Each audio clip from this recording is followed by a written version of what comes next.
Shalom amigos, qué bueno que nos encontramos de nuevo aquí en Derek Torah para seguir aprendiendo de las enseñanzas de la Kabbalah. Le damos las gracias al Boré Olam porque nos ha permitido un día más de vida, Baruch Hashem, porque solo Él nos puede dar esta maravillosa oportunidad. Recuerda, cada día ha sido hecho especialmente para ti. Aprovéchalo, comenzamos. El problema del lenguaje. Quizás no declaramos al comienzo de nuestro análisis que todo es simultáneo y que nuestro lenguaje, que parece sucesivo en el orden espacio-temporal, en realidad tiene que explicar realidades que son simultáneas. Pero ¿cómo operar con nuestro lenguaje espacio-temporal sobre una cuestión que es simultánea? Tenemos que entrenarnos a construir un lenguaje eterno, que sea simultáneo y no sucesivo. El punto de apoyo es totalmente arbitrario. No existe ninguna prelación jerárquica para comenzar la narración. Lo mejor es comenzar el análisis por el Ein Sof, donde no existe ningún punto de apoyo, ya que en el Ein Sof, más que un concepto, es un destructor de todos los conceptos, incluso de sí mismo. No podemos conceptualizar al Ein Sof con nuestras limitaciones conceptuales, y esa es la libertad total de una mente Binah, que debe funcionar en el nivel de Keter. Recordemos la letra hebrea Vav, que es un falo que debe penetrar el útero cerrado de la Binah. Eso significa que la única manera de romper el sistema de seguridad mental de la Binah es haciendo ingresar algo que rompa la asimetría. El óvulo es un sistema cerrado que debe romper su simetría para dejar entrar un espermatozoide. El espermatozoide ingresa porque logra romper la simetría. Si el óvulo mantiene su simetría, no puede crecer. Debe dejar que algo ingrese para reproducirse y crecer. La única forma que tiene algo de crecer es romper su estabilidad interior. El precio de todo crecimiento es aceptar la asimetría permanente de toda realidad para lograr una revelación determinada. Si somos conscientes de ese destructor de conceptos, podemos estar tranquilos de que el único concepto, no concepto, es el Ein Sof. Si deseamos escoger cualquier punto fragmentario de la realidad como concepto, tendríamos que tener un destructor de conceptos como es el infinito. Pero fuera del infinito, la única realidad es infinita. Por lo tanto, el Ein Sof destruye automáticamente cualquier concepto que nace fragmentado. Es por ese motivo que, si partimos del infinito, podemos decir que no existe la creación ex nihilo, de la nada, sino que la creación es ex Ein Sof. Tendríamos que pensar que la creación para la Kabbalah es un proceso donde el infinito se retira de sí mismo, se exilia y crea la nada. La creación es la nada del vacío, que tendrá posteriormente que ser llenado. No es que no exista nada antes del Sinsum, autocontracción, sino que justamente existía todo. Pero esa totalidad es inabarcable para la mente humana finita espacio-temporal, ya que allí encontramos al Ein Sof. Todo en el Ein Sof es simultáneo y explicarlo con nuestro lenguaje hace que caigamos en la idea de un tiempo pasado, presente, futuro, que distorsiona todas las explicaciones posibles. En los niveles más elevados, la simultaneidad es esencial para comprender lo que debemos explicar. Sin embargo, cuando un alumno comienza las clases de Kabbalah o un iniciado comienza a estudiar, no se le explica cuál es la metodología para pensar los universos superiores, es decir, la forma de simultaneidad que debemos tener. Cada vez que uno sube hacia el Ein Sof, la causa se va acercando de tal modo al efecto que, en un punto, sin tiempo, todo sucede en forma simultánea.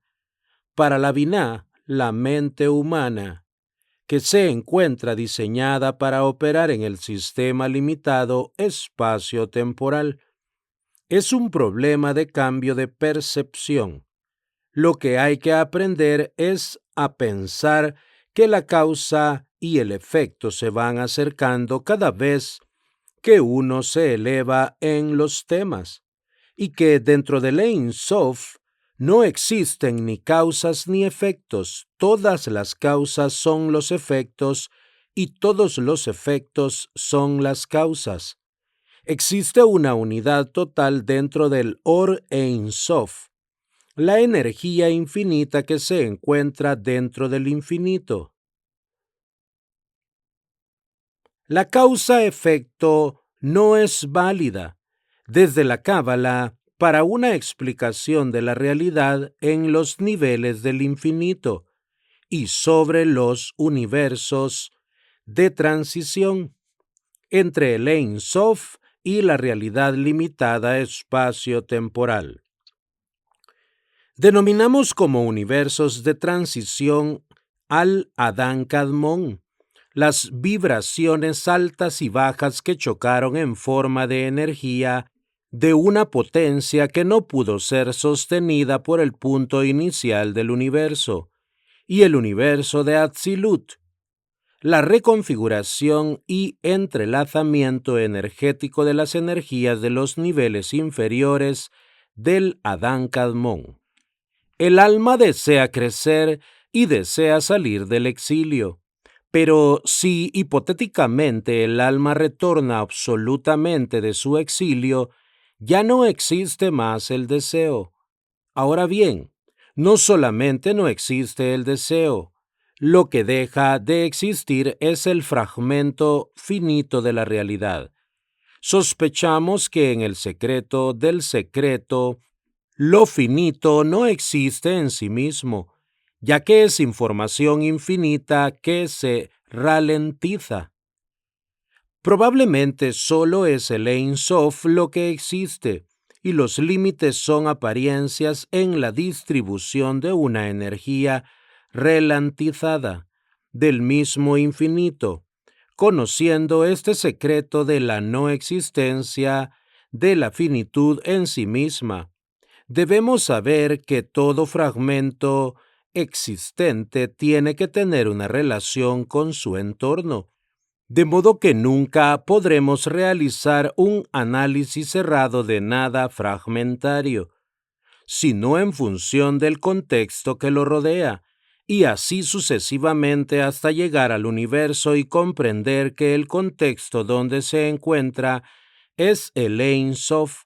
Si comprendemos la influencia de la variable de Or Yashar, luz directa, del infinito sobre el universo, podremos conocer la ley general del universo, que es la que modifica en diferentes niveles la realidad, creando en cada nivel leyes que operan como independientes.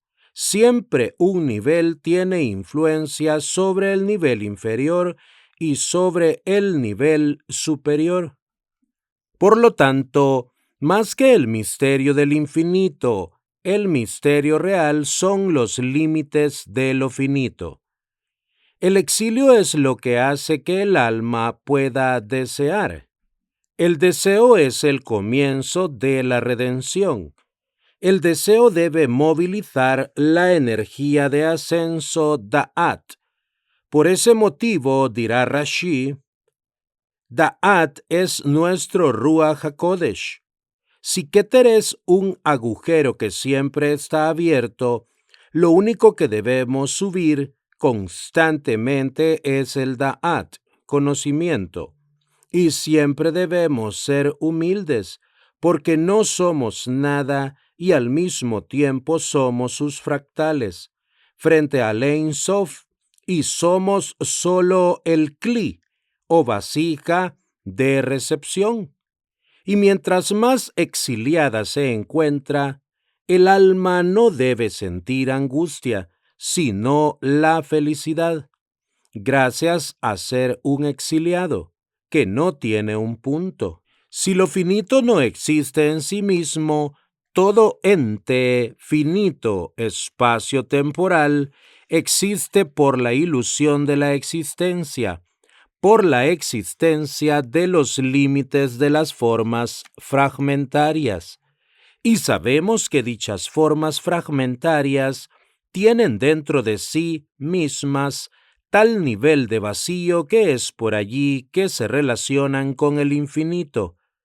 Un exiliado es como un punto dentro del infinito. Todo exiliado de su tierra lo sabe muy bien. No tiene punto de apoyo, y esto que parece es un problema y que puede producir angustia, es lo mejor que nos puede pasar para aumentar el deseo, porque al desear retornar, lo que desea el alma es cumplir su función, y cuando cumple su función más elevada, está en el camino de la realización del retorno. Es por ese motivo que dentro de la tradición del judaísmo se ha trabajado tanto el exilio y el lenguaje, que es la única patria que tiene el exiliado. Sin embargo, a mí me gustaría comprender el exilio desde el punto de vista cosmogónico. En realidad, el Ein Sof se exilió para poder crear el universo. Pensando, queriendo crear, el Ein Sof, el infinito, sale, disculpen la expresión, de su estado escondido, de la menujá, del reposo, y crea sin esperar nada para él mismo, porque nada le falta. Alexandre Safran, Sabiduría de la Kabbalah. Y por tanto el universo es un exilio permanente. En estas coordenadas parece que no tenemos forma ninguna de retornar al infinito. Si retornáramos, definitivamente se anularía el deseo de retornar, pero si no trabajamos para retornar, entonces abandonaríamos todo deseo. Todo lo finito desea el infinito y el infinito se exilió de sí mismo para que todos los fragmentos finitos obtengan la felicidad de la carencia. La única forma de existir es comprender la función del exilio. El exilio es fundamental para la existencia. Nada existe que no se encuentre en estado de exilio, y su redención se encuentra cuando encuentra su función. La función de todo fragmento de esta realidad, el alma, es, en primer lugar, ser consciente de su verdadera función, que en nuestro caso es el sentido de nuestra vida. Cuando el alma encuentra el sentido por el cual llegó a este universo, comienza un proceso de felicidad permanente que lo dirigirá hacia el Ein Sof. La redención es el proceso de salir de la zona de confort, que implica quedarse en el exilio. Si el exilio es muy bueno, entonces las energías se desequilibran. Un dogmático es una persona exiliada de su función, porque lo que está diciendo en realidad es que no quiere salir de su situación. El dogmatismo es un tipo de idolatría por la cual el exiliado está feliz en su exilio.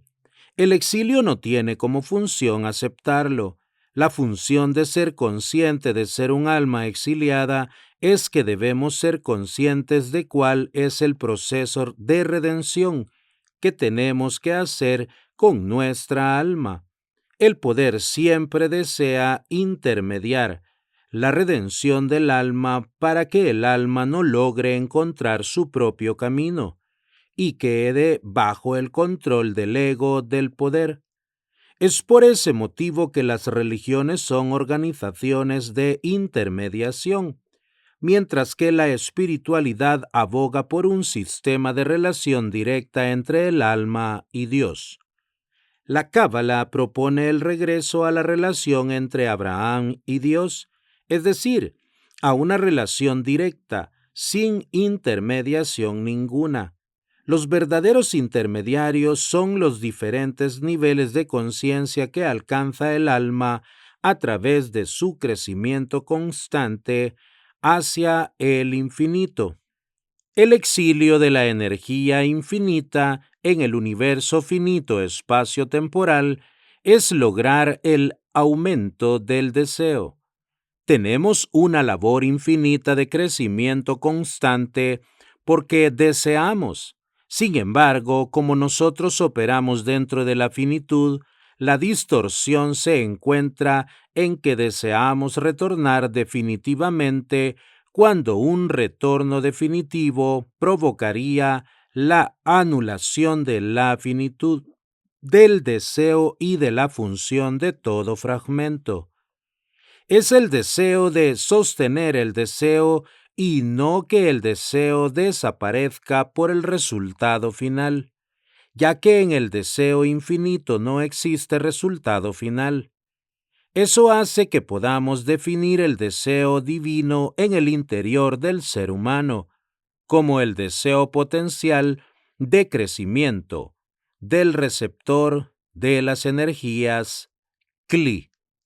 El objetivo del exilio es mantenernos exiliados para que deseemos siempre el retorno. El objetivo del retorno es un objetivo imposible, porque el infinito ha creado límites para que nuestro deseo aumente de forma exponencial. Es por ese motivo que podemos decir que el Mashiach llegó y no llegó al mismo tiempo. Cuando decimos el Mashiach llegó, es que sentimos el reino dentro nuestro. Y ese reino no es un reino construido, sino un reino potencial. Es el potencial de mi alma que siento en mi interior cuando siento el potencial de mi alma siendo la chispa del Mashiach, como dice el hasidismo. Y cuando siento que el Mashiach no es un resultado, entiendo que el Mashiach nunca va a llegar, porque nadie llegará a salvarme a mí de mí desde el exterior. Los cabalistas entienden que el Mashiach está en el interior del alma humana. Nunca llegará ningún Mashiach porque el Mashiach ya se encuentra en el interior de nuestra alma. No es que tengamos la chispa del Mashiach, es que cada uno de nosotros somos el Mashiach. El Mashiach es toda la potencialidad de nuestra alma, todo lo que el alma puede crecer. Si me preguntan, ¿el Mashiach llegó?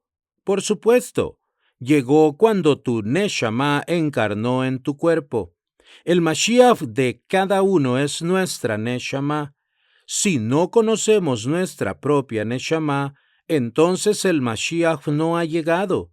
Si conocemos nuestra Neshama y por lo tanto conocemos nuestra función en esta realidad, el Mashiach ha llegado. Tenemos que liberarnos del dogma de un Mashiach exterior que tanto en el judaísmo y en el cristianismo esperan. Es una espera en vano. El reino de Dios será inaugurado cuando nuestras almas conecten con sus respectivas esencias. Mi propia Neshama es la única intermediaria con el Ein Sof. Si alguien intenta intermediar entre nuestras almas y la divinidad, es sospechoso de ego y de poder. Toda intermediación debe ser anulada. Nadie tiene el poder directo del Dios Ein Sof. Cuando aparezca el Dios de la Merkabah, le agradeceremos su ayuda para acceder al árbol de la vida eterna, pero tampoco lo tendremos que adorar, porque Él es otro intermediario en el universo de Briah. Todos los universos intermedios son energías que fueron emanadas y que son y que serán emanadas siempre desde el Ein Sof. Toda función de toda forma fragmentaria existe en un proceso y no un objetivo fijo. No debemos pensar en alcanzar objetivos fijos a largo plazo. Los objetivos fijos son positivos para el corto plazo, pero estos objetivos fijos deben ser parte de un proceso más largo, que es el sentido de la existencia del alma. Estamos exiliados para desear el retorno. Analicemos dos palabras hebreas para comprender lo que estamos explicando. La palabra ruach, espíritu o viento, un aire que se mueve, se escribe con la letra resh y la letra het. En medio la letra vav conectiva que hace la letra u. La segunda palabra hebrea, oraj, que significa camino, se escribe con la alef, la resh y la het, porque pertenece a la misma raíz que la palabra ruach. El viento que sopla, el dinamismo del viento, es la fuerza que me lleva al camino. Además, recordemos que el centro del ruach como nivel del alma es la dimensión de la tiferet, porque donde justamente pasa la letra Aleph dentro del árbol de la vida, el camino se encuentra en el corazón. Pero porque el corazón piensa. El viento, que es aire en movimiento, es la clave de comprender la dinámica del espíritu. El ser humano espiritual no es un ocioso, es un hombre que se esfuerza para movilizar en su interior a su ruaj para que ese aire se transforme en realmente viento sagrado, ruaj, y camine sobre su camino. Y la función de todo fragmento en esta realidad es cumplir su función trascendente. Cumpliendo esta función trascendente, se encuentra en conexión con la luz sin necesidad de ser aniquilado para un retorno absoluto.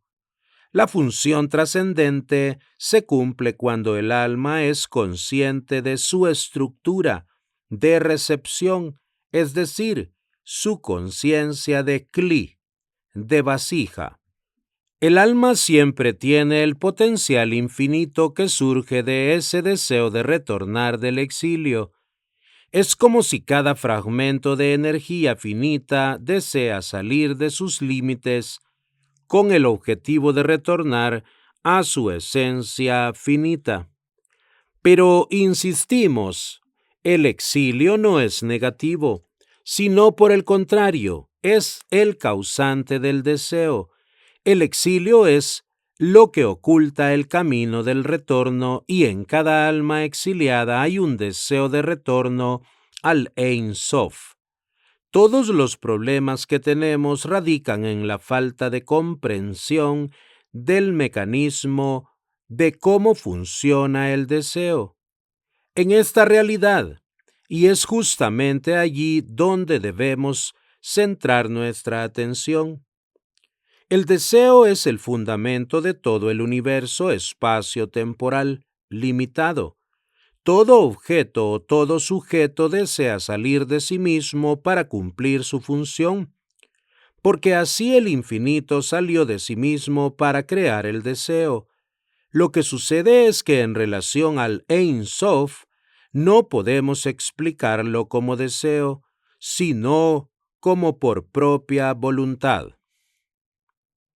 Por una parte, el alma oscila entre el deseo de la luz del Ein Sof, que la obliga en cierto modo a expandir su conciencia para llegar a percibir la conciencia superior, y la posibilidad de aniquilación con su luz, y el cansancio que se puede producir en un camino sin recompensas tangibles en la materialidad.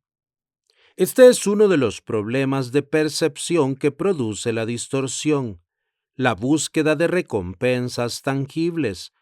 Cuando la mayor recompensa es conocer la función del alma en esta realidad material y operar sobre ese sentido existencial, los demás resultados tangibles deben ser considerados secundarios al sentido general del alma humana. Todos los resultados materiales al final revelan una parte ínfima del yo potencial. La materia no se transforma en un campo donde baja la luz, sino en un campo de idolatría donde cada fragmento adquiere un poder independiente, que es contrario a la estructura de la naturaleza del universo. Si el alma, en su estructura material, se cree independiente, puede comenzar a percibir sus límites como reales, y esa ilusión ahora convertida en realidad hace que la imagen del yo, el centro de gravitación de toda la realidad, generando así una distorsión de todo posible conocimiento. Porque el conocimiento se puede utilizar en función exclusiva del yo en su estado de fragmentación. Esta descripción coincide con lo que en las tradiciones secretas se denomina magia negra. El mago negro lo que hace es establecer una independencia imaginaria del infinito y de sus fuerzas y manipula las energías en función del yo, como un centro de energías. Las energías reales del yo no son del yo, están al servicio de la luz del Ein Sof, porque somos elementos finitos espacio-temporales de transmisión de energía, pero el mago negro retiene la energía para sí, creando la ilusión de un poder en sí mismo. Ese camino de centralidad del yo, Tiferet, con el objetivo de una negación del Da'at superior, es decir, la negación de Binah y Jochma al servicio del ascenso a Keter, hace que el alma se estanque en un nivel de su estado de evolución. Amigos, hasta aquí la lectura de este día. Que Hashem bendiga la obra de sus manos, sus mesas estén llenas de Parnasá Tová espiritual y material, y que siempre la luz de la Torá ilumine sus rostros. Hasta la próxima con la ayuda del Boré Olam.